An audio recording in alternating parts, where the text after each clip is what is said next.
কুয়াশায় ভেজা স্নিগ্ধ সকাল কার না ভালো লাগে। আসসালামু আলাইকুম। শুভ সকাল। কেমন আছেন আমার প্রিয় বন্ধুরা? আশা করি যে যেখানে যে অবস্থায় থাকুন না কেন অনেক অনেক ভালো আছেন, সুস্থ আছেন, নিরাপদে আছেন। আমিও আল্লাহর অশেষ রহমতে আপনাদের সকলের দয়ায় আলহামদুলিল্লাহ ভালো আছি।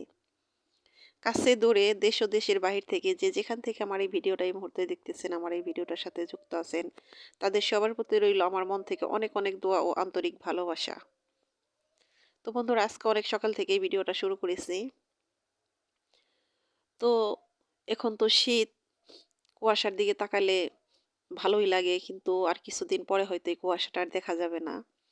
সেটাকে আজকে সকালবেলা উঠেই অনেক মিস করছিলাম। সেটাই আমি আপনাদের সাথে শেয়ার করলাম। তো শীতের সকালে কুয়াশায় ভেজা ঘাসের উপরে কে কে হেঁটেছেন আমি জানি না, কিন্তু আমি অনেক হেঁটেছি আমার মামার বাড়িতে।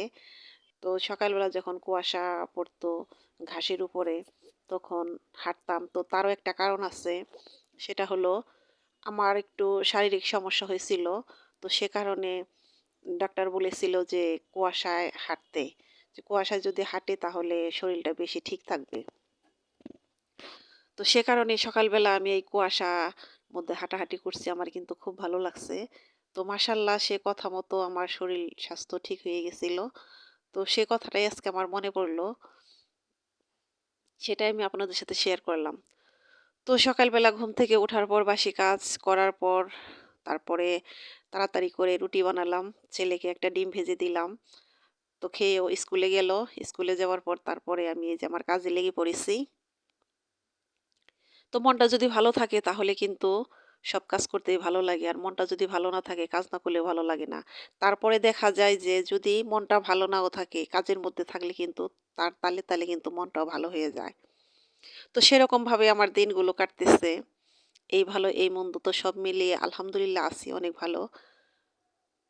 তো সকালবেলা যে রুটি বানালাম তারপরে আবার দুপুরে রান্না আছে, তো তার মাঝে কিছু কাজ করে নিতেছি। তো বন্ধুরা, এই তো দেখুন সিঁড়ির দুপাশে যে গাছ আছে, জানি না এই গাছের নাম কি, তো এটা হয়তো কোনো পাতাবাহার গাছ হবে, দেখতে বেশ সুন্দর। তো এই গাছগুলো অনেক আগে থেকে আমার এই দুপাশে সিঁড়ির দুপাশে লাগানো থাকে। তো দেখতেও সুন্দর লাগে। আবার এই গাছগুলো লাগানোর আরেকটা কারণ আছে, সেটা হলো তো বৃষ্টি হলে তখন বৃষ্টির পানিতে কিন্তু ওই সানসেটের গুড়ের যে মাটি আছে সে মাটিগুলো ধুয়ে নিয়ে যায়। তো এই গাছগুলো লাগানো থাকলে সে মাটিগুলো ধুয়ে যায় না, সুন্দর থাকে। তো দেখতেও সুন্দর লাগে, আবার আমার এমনি উপকারও আসে। তো সে কারণে এই গাছগুলো আমি অনেক যত্ন সহকারে রাখি। তো মাঝে মাঝে এই গাছগুলো কাটিং করতে হয়। তো কাটিং করি, আবার কাটিং না করে আবার দেখা যায় যে উঠিয়ে ফেলি, উঠিয়ে আবার পুনরায় আবার লাগিয়ে দেই। কারণ এই গাছগুলো লাগিয়ে দিলে এগুলো হইতে তেমন একটা সমস্যা হয় না। একটু মাটির মধ্যে কোনো রকমভাবে উম যদি কিনা বুনে রাখি তাহলেই হয়ে যায়। তো সে গাছগুলো আমি সুন্দর করে আজকে একটু পরিপাটি করে দিলাম। তারপরে এই তো দেখুন আমাদের গ্রামের যে কমন একটা কাজ আমাদের গ্রামের বউদের, সে কাজগুলো করতেছি। তো এ কাজ না করলে তো বাড়িঘর পরিপাটি দেখা যায় না। তো আসলেও সুন্দর দেখা যায় না। এই গোবর দিয়ে যদি না লেপা হয় কিছুদিন পর পর, তাহলে কিন্তু সুন্দর লাগে না। তো যদিও শুনি যে জিনিসটা দেওয়া ঠিক না, অনেকেই বলে যে এটা দেওয়া ঠিক না, এটা নাপাক জিনিস। তারপরও কিছুই করার নেই, তারপরও দিতে হয়। তো না দিলে হয় কি, যে সকালবেলা উঠানটা ঝাড়ু দিতে অনেক কষ্ট হয়। তো আমার এই উঠান ঝাড়ু দিয়ে প্রতিদিন এক হাজি করে মাটি ফালাতে হয়। একদম এক হাজি মাটি হয়। তো মাটিটা আমার ঝাড়ু দিয়ে নিতে কিন্তু অনেক কষ্ট হয়। আর এই গোবর দিয়ে যদি মাঝে মাঝে লেপা হয় দুয়ারটা, তাহলে কিন্তু টনটনা থাকে। ওই মাটি আর হয় না। দুয়ারটা তাড়াতাড়ি ঝাড়ু দেওয়া হয়, কষ্ট হয় না। তো সে কারণেই তো কয়েকদিন ধরে ভাবতেছি যে দুয়ারটা লেপে দেব। প্রায় ১ মাসের বেশি হলো দুয়ার লেপা হয়েছিল। তো আবার এই তো লেপতেছি। তো অনেক বড় উঠান, এক হাতে করতেছি। তো আজকে আমার একটু কষ্টই হইতেছে। তো এই কাজ করে আমি অভ্যস্ত। এই কাজ করতে আমার তেমন একটা সমস্যা হয় না। কারণ বিয়ের পর শ্বশুরবাড়িতে এসে এই কাজ অনেক করেছি। তো এখন তো অনেক কমে গেছে। কারণ এখন তো আর ওই চকের ধান বাড়িতে আসে না। ওইরকম গরু বাছুর নাই বাড়িতে। তখন আমার যখন বিয়ে হয়েছিল তখন কিন্তু ধান আসতো, অন্যান্য ফসল আসতো। তখন সপ্তাহে ২-১ বার করে গোবর দিতে হতো যখন ফসল আসতো দুয়ারে। তো সে কারণে এই কাজ করেই আমি অভ্যস্ত। এই কাজ করতে আমার কোনো সমস্যা হয় না।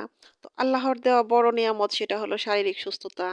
তো আল্লাহর রহমতে এখনো শারীরিক সুস্থতা নিয়ে আপনাদের সকলের দয়ায় এখনো ভালো আছি আলহামদুলিল্লাহ। তো তো আজকে দোয়া লেপতে গিয়ে অনেকটা সময় লেগে গেছে। আগের মতো পারি নাই। তো শরীরটা তেমন একটা ভালো নেই। তারপরে দুপুরে রান্না আছে। তো সব মিলিয়ে দেরি হয়ে গেছে। তো এই যে এখন যে আমি লেপতেছি এখন কিন্তু আজান দিয়ে ফেলেছে। তো এতটা দেরি হবে ভাবতে পারিনি। তো যাই হোক তারপরও আমি দোয়ার লেপার কাজ শেষ করে তারপরে দুপুরে রান্নাটা বসিয়েছি। কারণ ছেলে আসতে একটু দেরি হবে এটা ভেবে যে তাড়াহুড়া করে রান্না করব।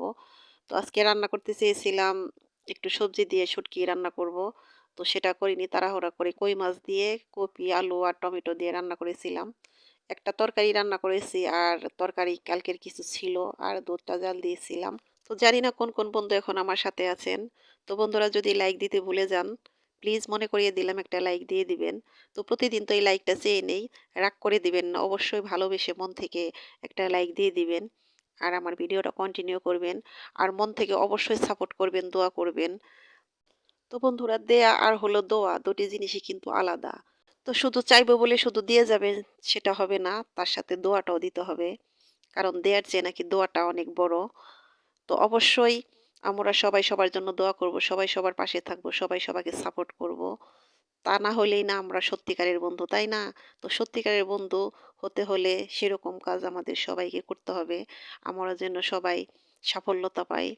তো আমি আজকে আমার এক প্রিয় আপুর একটা কমেন্ট পড়ব সেটা হলো রোজিনাস কুকিং ব্লগ। তো সে আপুকে আমি আমার জন্য একটা ভিডিও বানাতে বলেছিলাম। তো সে আপু আমার সেই রিকোয়েস্ট রেখেছে। সে আপু সেই ভিডিওটা আমাকে উপহার দিয়েছেন। আমি ভিডিওটা দেখেছি, দেখে আমার খুব ভালো লেগেছে। জানি না উপকৃত হব কিনা। তবে এটুকু ভেবে খুব ভালো লাগলো যে আমার একটা রিকোয়েস্ট আপু রেখেছেন। তো অসংখ্য ধন্যবাদ আপু আপনার জন্য। জানি না আপনি এই ভিডিওটা আমার দেখবেন কিনা। তো সত্যিই মন থেকে অনেক দোয়া ও ভালোবাসা আপনার জন্য। তো আমি আজকে আরেকটি কমেন্ট পড়ব সেটা হলো শম্পার সংসার আইডি থেকে শম্পা আপু। তো শম্পা আপু তুমি আজকে তোমার ভিডিওতে আমার নামটি নিয়েছো। তো আমি শুনে খুব খুশি হয়েছি আর হেসেছি মনে। তো আমার খুব ভালো লাগলো। তো শম্পা আপু সত্যিই তোমার জন্য অনেক দোয়া ও ভালোবাসা আমার মন থেকে সবসময়। তো অসংখ্য ধন্যবাদ তোমাকে। তো দুপুরে রান্না-বান্না খাওয়া-দাওয়া শেষ। তারপরে বিকেল বেলায় তো সবাই মিলে যে পুঁইশাকের যে বিচি সেগুলো উঠাইতেছি। আমার চাচী শাশুড়ির উঠানে অনেক পুঁইশাকের বিচি। তো সেগুলো পেকে গেছে সেগুলো সবাই মিলে তুলতেছি। তো অনেকগুলা বিচি তো সবাই মিলে হাতে তুলতেছি। সে কারণে অনেক তাড়াতাড়ি হইতেছে। দেখেন কত বিচি হইছে। তো আরো আছে অনেক অভাব নেই। তো সবাই মিলে কাজ করতে কিন্তু অনেক ভালো লাগে। তো আমরা এক দুয়ারে বসবাস করি। আমরা একে অপরকে অনেক সহযোগিতা করি। একে অপরের কাজে ঝাঁপিয়ে পড়ি। তো বন্ধুরা এই পুঁই শাকের এই বিচিগুলো কিন্তু খুব মজা। আপনারা সবাই পুঁই মিটুলি বলেন, আমরা পুঁইয়ের বিচিই বলি। তো বন্ধুরা আমার আজকের ভিডিওটা কেমন লাগলো অবশ্যই আমাকে কমেন্ট করে জানাবেন। আমার কথা ও কাজে হয়তো অনেক ভুল আছে, সে ভুলগুলো প্লিজ ক্ষমা সুন্দর দৃষ্টিতে দেখবেন। তো আজকের মতো এখানেই বিদায় নিলাম। আল্লাহ হাফেজ। আসসালামু আলাইকুম।